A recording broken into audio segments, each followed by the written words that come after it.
So Mohammed Asif Karim, 43 years old, is a man who has amassed no fewer than 21 offences after arriving on a visa to visit the UK, in 1988 and never going home. I mean, just overstaying your tourist visa is enough for you to be deported, in my opinion. But oh no, never mind. He committed 21 offences, was jailed for 4 years for possession of heroin and cocaine with intent to supply. But he was allowed to remain because he became a prosecution witness in a murder trial. I'm sure he's got some pretty tasty friends if he's operating in the drugs underworld. But he was then kicked out of the witness protection scheme when he continued to offend. 10 years ago, he was supposed to be deported to Pakistan. 10 years ago. And he only sees his son, which happens to be by a British mother, twice a month. But still, a judge in Edinburgh has ruled he can stay in the UK because he's the one who taught his son about religion and culture and life and upbringing in Pakistan. I mean, it's just absolutely ridiculous. Let's speak to Dr. Mike Jones, who is a scientist and migration expert. Mike, thank you for coming on the programme. Every day we hear of another mad situation where someone has not been deported for some not just spurious grounds, but things that actually seem to go against common sense. This guy is a prolific offender. He should have been deported for outstaying his welcome back in 1988. And now the argument is if he goes back to Pakistan, he can't teach his son about Islam. Make this make sense to me. Well, it doesn't make any sense because the legal system, the asylum system, is not aligned to common sense. Why? Because we have a common law system that gives massive discretion to judges, and we have the Human Rights Act. And the Human Rights Act embeds the European Convention of Human Rights into British law, and those rights are very vaguely worded. And over many decades, you've basically had a critical mass of activist judges, activist lawyers, and laws that can be interpreted in a number of ways. And obviously, they interpret them in a way that allows revolting scumbags like this man to stay in the country. But it's been like that for a long time. I think, to the media's credit, they have cottoned onto this. We are exposing more and more cases like this. But it's been like that for a long time. In this particular example, it was Article 8 of the ECHR that was invoked.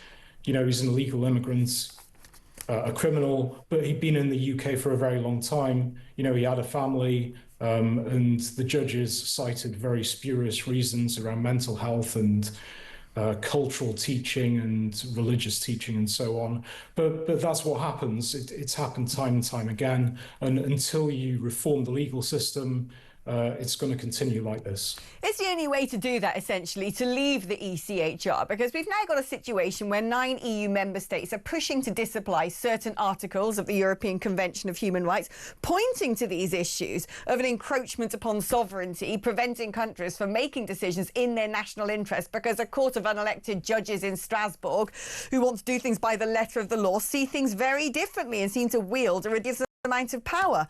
But the problem is, when it comes to the canon of case history and legal precedents, is it possible to simply say, well, you know, we can just reform it or disapply this or that? Or do you have to just eject yourself from the entire thing?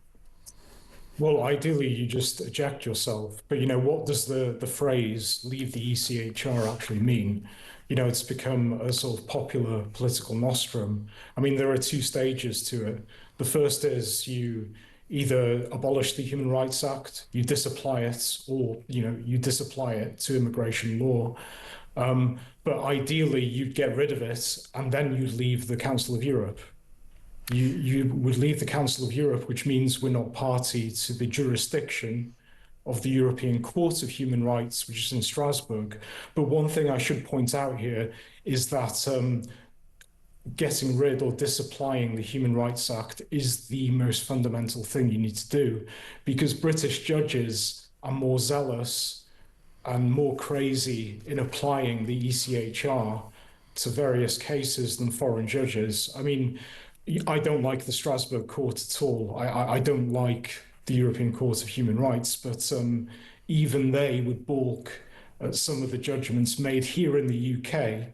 And the reason activist judges can make these these judgments here is because we don't have the Human Rights Act. So it's a sort of two-pronged strategy. It's such a tough sell, isn't it? Because, look, I agree with everything you're saying. We need a Great Repeal Act. We've got to pull out at the roots the Human Rights Act, which doesn't protect normal human rights. Criminal law does that, largely speaking. It seems to operate as a loophole system for ne'er-do-wells and chancers and activist judges, like you said, doing everything by crossing every T and dotting every I, even if it's not in the national interest. But it's a pretty hard sell, unfortunately, because people think, oh, getting rid of the Human Rights Act and pulling out of the European Convention of Human Rights is basically, I don't know, bringing back capital punishment and sticking kids up chimneys. I don't know why we don't have enough faith in ourselves that we're a good and a decent country that would never do awful things and therefore don't need to be straitjacketed by this overbearing foreign judicial system. Let's talk now about the fact that it's ridiculous. Foreign lorry drivers are having to plaster their vans and their trucks with big stickers saying, we're not going to the UK. Such is the rate of people trying to sneak aboard HGVs to get into Britain. We often talk about, don't we, the small boats crisis. We are not so cognizant of the number of people who are actually breaking into the country by getting on board vehicles, be they Mrs. Miggins' camper van or, you know, Pietra's, you know, truck from Latvia. But the problem is that this is pretty commonplace, isn't it? If foreign truck drivers are having to say, look, we're not going to Britain, don't even bother breaking into this vehicle. I want to know how many people are breaking into vehicles. Yeah, we don't know the exact numbers, but they're pretty large. I mean, when people talk about illegal immigration, they think of, you know, the child migrant crisis, the small boats, the asylum hotels, the protests, the benefit system, and so on and so forth. But in reality, you know, historically and traditionally, people have come in through the English Channel, the Channel Tunnel, via larger vehicles, or they've, you know, tried their luck through ferry ports. And a lot of people are still trying this. And they don't just board, you know, lorries and larger vehicles in France. They board them in Belgium and in some cases the Netherlands. And, you know, this story with people, you know, putting bumper stickers, you know, we're not headed to the UK. It's actually a very rational thing for the lorry drivers to do because some of the illegal migrant operations are not that sophisticated, particularly if they're not involved with the gangs. They'll just go for soft-shelled vehicles. They'll try and, you know, use a Stanley knife to get their way in. And, you know, often they get it wrong. They'll get into a vehicle that's going in the opposite direction. But the lorry drivers, they want to protect themselves, you know, because if they're stopped with illegal immigrants in their vehicles, they're going to get questioned. You know, the authorities are going to say, well, you know, were you in cahoots with the smuggling gang?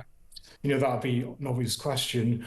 Or, you know, they could say, did you follow the regulations? You know, you talked about dotting your T's and I's. You know, they could say, did you, you know, properly secure your vehicles when you were going for a break? So it makes a lot of sense for them to put these bumper stickers there. It's, you know, morbidly funny in one way, but as you say, it suggests that there's one-way traffic here in terms of illegal immigration. A lot of these people are trying to get to the UK, not just, you know, via the small boats across the English Channel, but through, you know, larger vehicles. And a lot of illegal immigrants in the UK actually overstay their visas. That's never talked about. Right. Well, there we go. Our Pakistani friend here, the drug dealer, 21 offences, has overstayed his visa by almost 30 years. I mean, it makes a mockery of our system. We should be able to, we give millions in aid to Pakistan, a country which would rather, you know, lob bricks at its neighbour in the form of India. And we give them millions of pounds and we can't even deport criminals back there. It's ridiculous. Dr. Mike Jones, thank you ever so much.